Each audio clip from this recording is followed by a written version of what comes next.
So today we are talking about pest management, and we're going to win this battle before it starts. That is the best way. And we're talking about pests. We're actually going to focus in on bad bugs. Right. There are all kinds of squirrels and deer and things that will eat and chomp and dig up.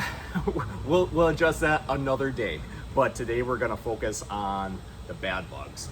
Yes. And I want to say right up front, because I know this is kind of controversial to be using some chemicals, some pesticides, and there's a lot of people that are very concerned about the bees and the butterflies and the pollinators, and that's great. We're just going to go over some possibilities. You use that information at your discretion. Don't get hysterical over this. Like, just take the information. Take it or leave it. Yeah, we have as a greenhouse, we have to use a program, and it's a responsible insecticide program. If we don't have a greenhouse. We have nothing. Yeah, because we've gone through this. So just keep that in mind. I know it's a sensitive topic, but Can I say what this is? Because Yeah, I know they're all yes. going to ask right off the Right. bat. What is that? Beautiful. Isn't that absolutely stunning? Mhm. This is a gold leopard canna. So it's Yeah, going to be the it's the tall canna cannas. lily. The canna lily. And we want to keep it looking pretty because there do. are bad bugs that will munch on that. Yes. And so one of the things that I want to start out with are using a systemic insecticide, and that's really our number one preventative. We win the war before it starts. All these products are going to be made by Monide. We use an industrial, a greenhouse grade, so we're not sprinkling this on our products, but this is something that you can use at home. This is something we've had in the floral shop with like indoor plants. This is great. This is a systemic, so what it does is it goes into the soil, goes into the plant, it's absorbed up into, and it's in the plant itself, so that when those bad bugs come along and they munch or they pierce in, and they extract the juice out of the plant, then they die. So That's something really important for if you're in the houseplants. yeah. Or yes. if you take your houseplants and put them outside and then you bring them back in, all those bugs are in the soil. They're there. Oh, I didn't see them. Oh, they're there. And they'll So, hatch yeah. in your house. Yes. Yeah. So that's something why we use it a lot in the floral shop. Especially in the fall. Yeah. So if you're looking for to protect your house plants, this is just a granular. This is sprinkled in on the soil. When you water it, it will go down into the soil, and then it's absorbed up into the plant. There's a few different variations of this. There is one that adapts to a hose.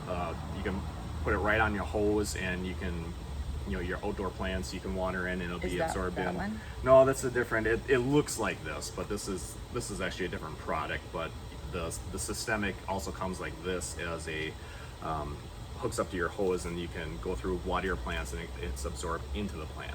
So that's a systemic insecticide. I think that is our first line of defense. That if there's a problem later on, this helps you win that war before it starts. Right. And they'll come along.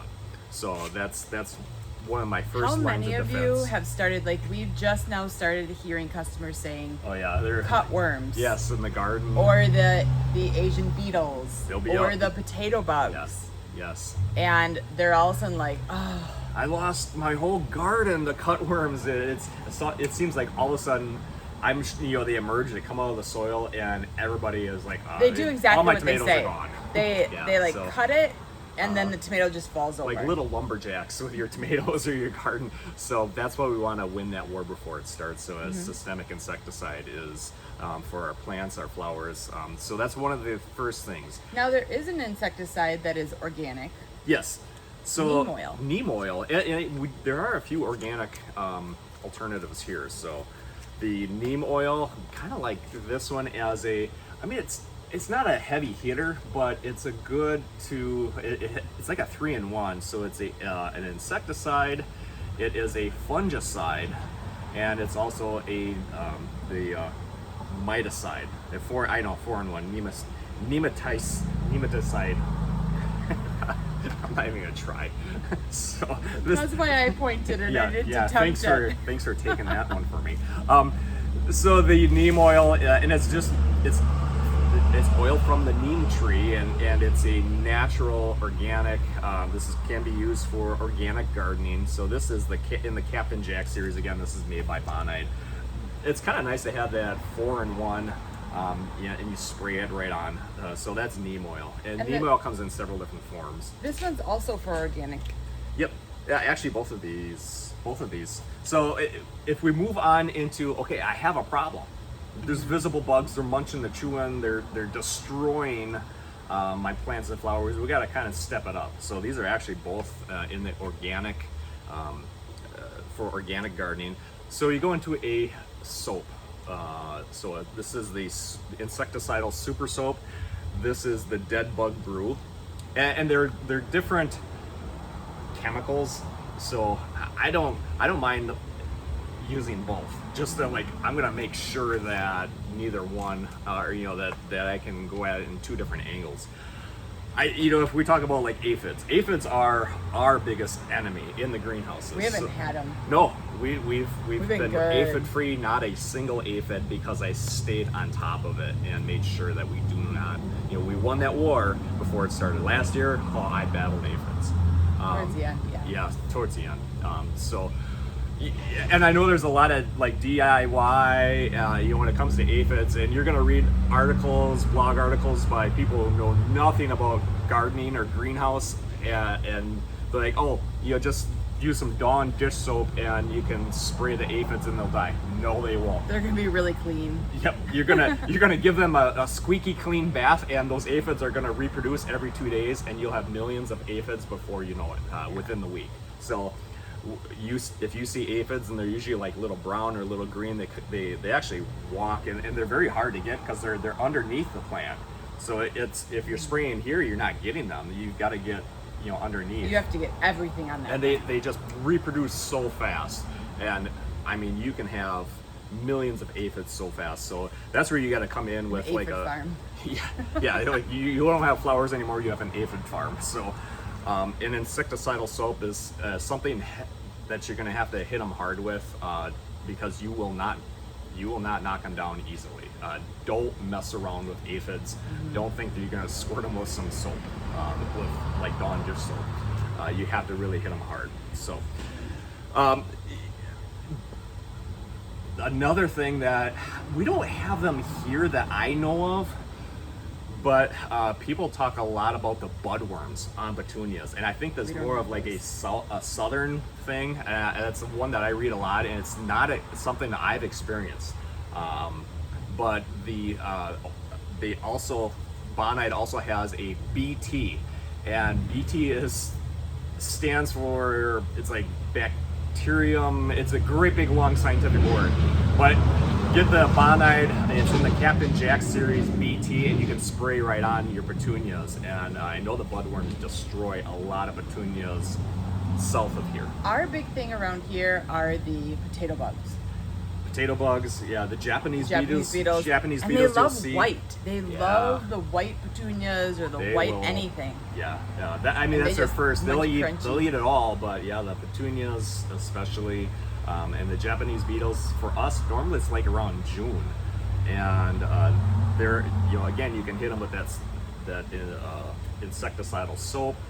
Prevention, getting that systemic insecticide in. That's my all my outdoor plants. They have the systemic inside. When the Japanese beetles come along and they start chewing, they die. So that's my prevention. Like we talked a little bit about gardening. There's a lot of things that are starting to come out. The cutworms, the powdery mildews. There's a lot of things that gardeners go up against, and a dust is kind of nice to go through. So this is a garden dust. This is 8, again made by Bonide. You can go through. They're gonna eat the cabbage. They're the broccoli.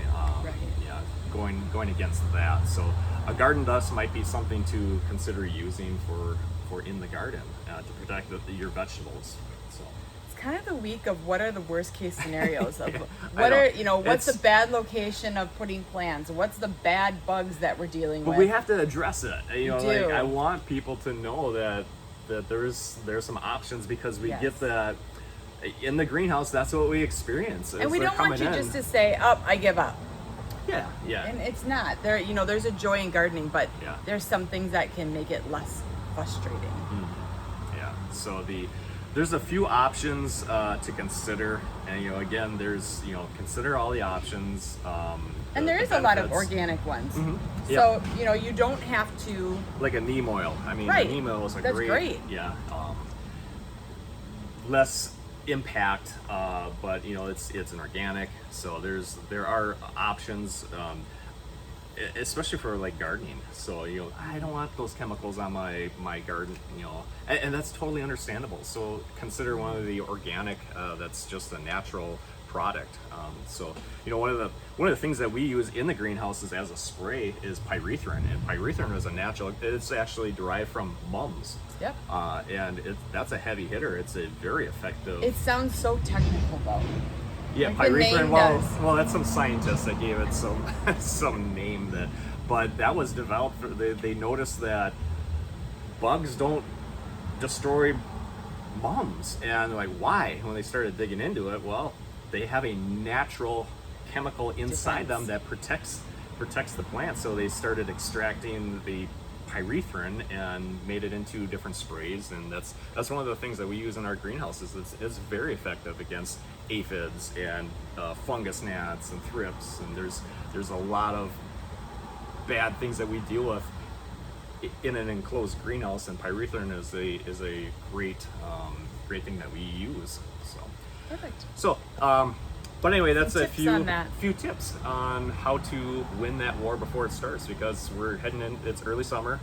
You're gonna start experiencing that. Beautiful. So, on with our day. Uh-huh. We have a lot of beautiful product left, Yeah. but we are windowing down here. Yeah, we are. We do want to highlight one of our new Beat Your Neighbor fertilizer retailers, and that is Homestead 83 in Patterson, New York.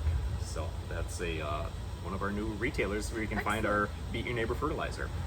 And you can find other retailers around the country at our beatyourneighbor.com website. Lots of other information there, blog articles, recipes. Lots. There's a ton of information at the beatyourneighbor.com website. With that, have a great day. Okay, bye-bye.